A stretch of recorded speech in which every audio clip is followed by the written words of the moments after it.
Oi gente, aqui é a Izzy para mais um vídeo.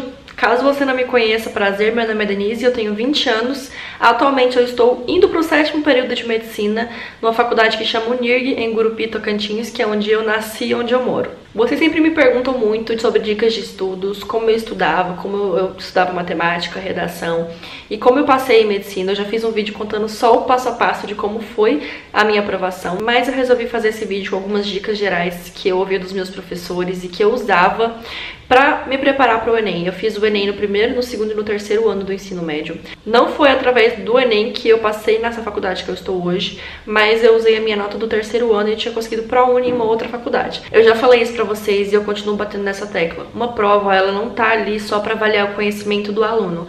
Ela tem muito mais coisas envolvidas, como a sua calma, a sua maneira de lidar com situações de estresse, o seu preparo físico de aguentar 4, 5 horas seguidas de prova. Então é muito mais coisa envolvida e não é só sentar, estudar conteúdo e achar que isso vai te fazer passar no Enem. Por isso que eu acho que antes de começar a estudar realmente os conteúdos para se preparar para uma prova, a gente precisa planejar como vai fazer isso. Definir exatamente como você vai estudar, o que você vai estudar, como você vai revisar, como você vai treinar a questão de prova mesmo. Então, se você não tem tudo isso planejado, você acaba ficando meio perdido. E por mais que você estude os conteúdos, você está deixando algumas outras coisas muito importantes para trás, principalmente as revisões. Muitas pessoas têm a ilusão de que só vão passar aquelas pessoas que estudam 14, 15 horas por dia. Eu nunca acreditei nisso. Eu acho que não é o tempo de estudo em si que faz com que você seja aprovado. A maior prova disso são as pessoas que trabalham de manhã e à tarde. Tudo que elas têm é à noite, e aí elas têm 3, 4 horas para estudar por dia e mesmo assim elas conseguem a aprovação. Então, o tempo de estudo, se a gente for pensar assim, ele não diz muita coisa, depende muito do que você faz com o seu tempo. Mais uma vez, passar numa prova é muito questão de estratégia. E é por isso que eu sou tão fã de cronogramas, eu sempre usei, gosto muito, isso te guia, te deixa mais seguro, te dá aquela sensação de que você está conseguindo chegar mais perto do teu sonho. E é por isso que eu queria recomendar o material para vocês. Esse material se chama Treine para o Enem. Ele é um cronograma de 20 semanas que vai te dizer exatamente o que você vai estudar. Então você não vai ficar louco aí pegando todos os conteúdos de todas as áreas do conhecimento, mas ele vai te fazer focar naqueles conteúdos que mais caem no Enem, com bastante questões para você treinar. No cronograma vem exatamente o que você vai estudar em cada dia durante essas 20 semanas e assim vai ficar muito mais fácil de você se sentir preparado para o Enem. Com esse cronograma você evita perder tempo, evita ficar gastando seu tempo de estudo com conteúdos que às vezes não são tão relevantes para a prova. Então ele otimiza o seu tempo e faz você focar naquilo que realmente vai cair. Uma coisa que eu acho muito legal desse cronograma é que ele não estipula uma quantidade de horas que você precisa estudar por dia, porque a gente sabe que a rotina de cada um é diferente, algumas pessoas trabalham, têm outros compromissos, então não dá pra gente fazer isso. Mas ele te diz exatamente o que estudar em cada semana. Isso te dá uma focada, te direciona, e aí você organiza esses conteúdos, seguindo as dicas do cronograma, no tempo que você tem livre. E outra coisa legal também do Treine para o Enem é que você vai ter 4 bônus. O primeiro deles é um manual que te ensina a estudar em casa, como evitar procrastinar, evitar ficar perdendo tempo no celular ou arrumando outras distrações. Então ele te ensina a aproveitar o máximo de tempo no seu ambiente. O segundo bônus é um controle de questões, que aí você vai conseguir avaliar como você está indo, se você está aumentando o seu nível de acerto, se você está errando muita coisa de uma matéria ainda. Então eu sempre gostei de fazer isso, não adianta só a gente resolver questões e não olhar para aquelas que a gente errou, não entender por que errou, o que estava faltando naquela questão para você realmente ter acertado. Então eu acho que um controle de questões é uma coisa que realmente faz muita diferença. O terceiro bônus é um planner. Ele tem 2 versões, na verdade. O planner diário e o planner semanal. Você pode usar os dois ou usar aquele que você mais gostar. E o último bônus é um bônus focado na redação.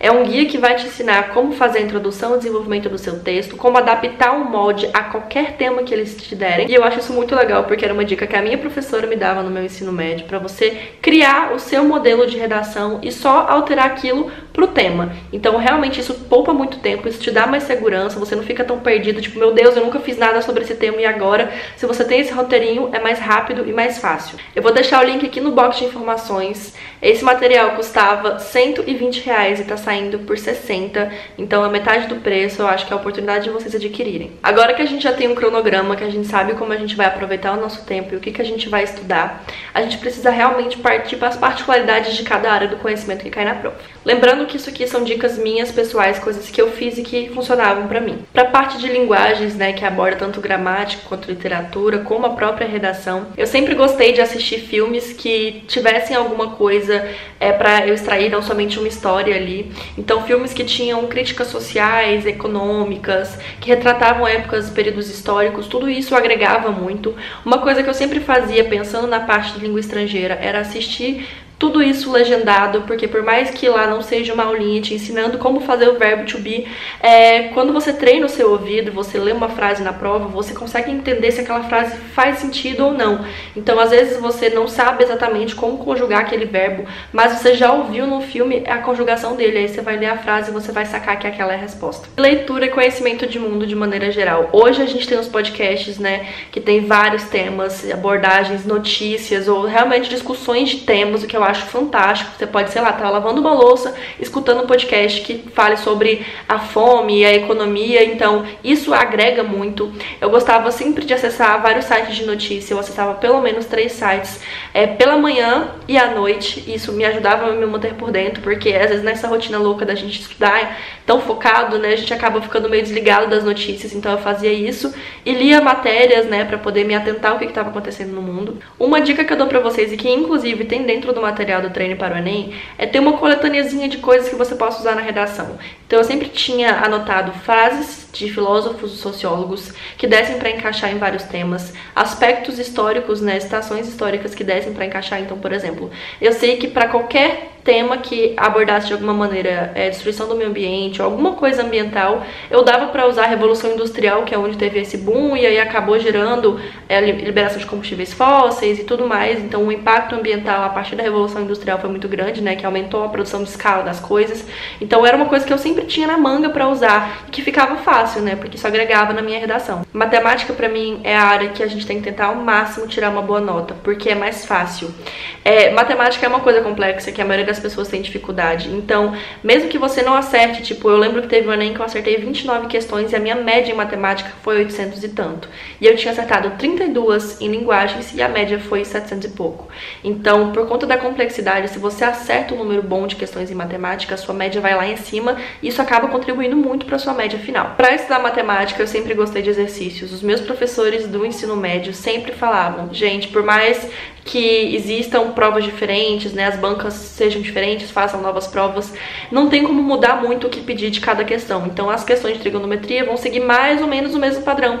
Então se você faz muita questão, quando você chega numa prova, você bate o olho numa questão, você já saca o que você tem que fazer. E eu via muito isso acontecer. Eu sempre pegava, baixava muitas e muitas listas da internet, resolvia muito exercício de matemática e quando chegava na hora da prova, eu batia o olho e era a mesma coisa. Podia ter uma história diferente, contar, às vezes o Enem gosta muito disso, né, de fazer uma contextualização, colocar uma história, mas no final era sempre a mesma coisa. Para matemática e para ciências da natureza eu sempre usava isso, né, pensando mais em física e em química, eu sempre treinava muito exercício, resolvia muita lista, era assim que eu estudava. É óbvio que para física e para química também tem a questão dos conceitos, né, para matemática também tem um pouco, mas matemática é uma coisa mais mecânica, mas para física e química eu sempre tinha, pegava a primeira teoria, fixava bem aqueles conceitos, tipo as leis de Newton, o que era, questão da química, eletrólise, o que é eletrólise, fixava bem esses conceitos, né, anotava em post-it, pregava aqui as fórmulas sempre, gente, anotava um monte de fórmulas, saía pregando pela casa em lugares que eu via.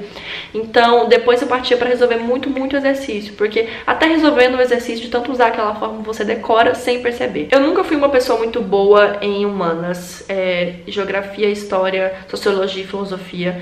Eu, tipo, tirava boas notas em história e geografia, mas filosofia e sociologia sempre foram um terror para mim, porque eu não conseguia entender muito bem.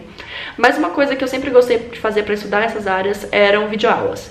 Sempre gostei, eu achava que o professor me explicando, né, depois de dar a explicação normal, eu assisti uma videoaula, isso fazia com que eu entendesse melhor, porque às vezes a maneira diferente que ele me explicava fazia que eu compreendesse aquele conteúdo. Agora que grande parte das videoaulas elas são direcionadas, então o professor já te dá aqueles pontos principais do que vai cair na prova, então isso também me ajudou muito. Eu fazia exercícios também para essas áreas, confesso que não tanto quanto as áreas de exatas, né, mas mas eu realmente gostava de tentar aprender a parte teórica.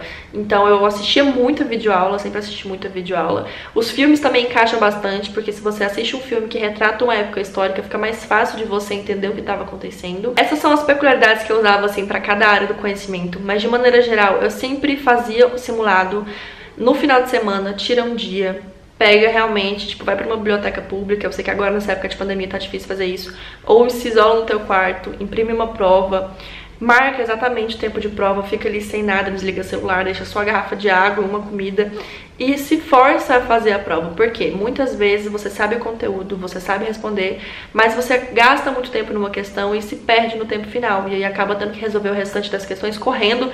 Isso te faz errar muita coisa. Então é muito importante a gente estar treinado pro tempo do Enem. Principalmente no dia que tem a redação, porque às vezes é um tema que você não tem habilidade, né? Nunca falou, nunca estudou. Então a gente fica mais nervoso. É bom você aprender a controlar o tempo. Quando eu fazia redação também, eu marcava o tempo que eu gastava pra fazer. Uma coisa que eu gostava de fazer pra treinar a redação também é pegar possíveis temas em todas as áreas, assim, que eu achava que eram bons temas e fazia em casa. Pelo menos 2 redações por semana eu fazia. E aí, antes de começar a escrever, eu sempre ia pra internet pesquisar sobre aquele tema. Eu assistia vídeo, eu assistia algum documentário, procurava notícia pra ir criando essa bagagem realmente em mim. E aí depois eu ia fazer a redação cronometrando o tempo. Isso é legal de você ir construindo essa bagagem e já, tipo, assiste alguma coisa, lê alguma coisa, tenta descrever sobre aquilo, porque quando chega na prova e vem um tema, é óbvio que você pode não ter feito exatamente aquele tema, mas você fez um parecido ou no mesmo nicho, e aí tudo isso vira carga e você consegue transformar numa redação. Essas eram as dicas que eu tinha pra dar pra vocês. Se vocês ainda tiverem qualquer dúvida, deixe nos comentários aqui que eu respondo. Aproveite pra adquirir o Treine para o Enem, porque é um material muito bom, um cronograma bem montado que vai ajudar vocês, ainda mais nessa época de pandemia, tá todo mundo preocupado, mas eu acho que a gente tem que aproveitar e focar nos nossos objetivos pra atingir os nossos sonhos. E se inscrevam no canal, deem o joinha de vocês nesse vídeo, me sigam lá no Instagram caso você ainda não me siga, e a gente se vê no próximo vídeo. Tchau!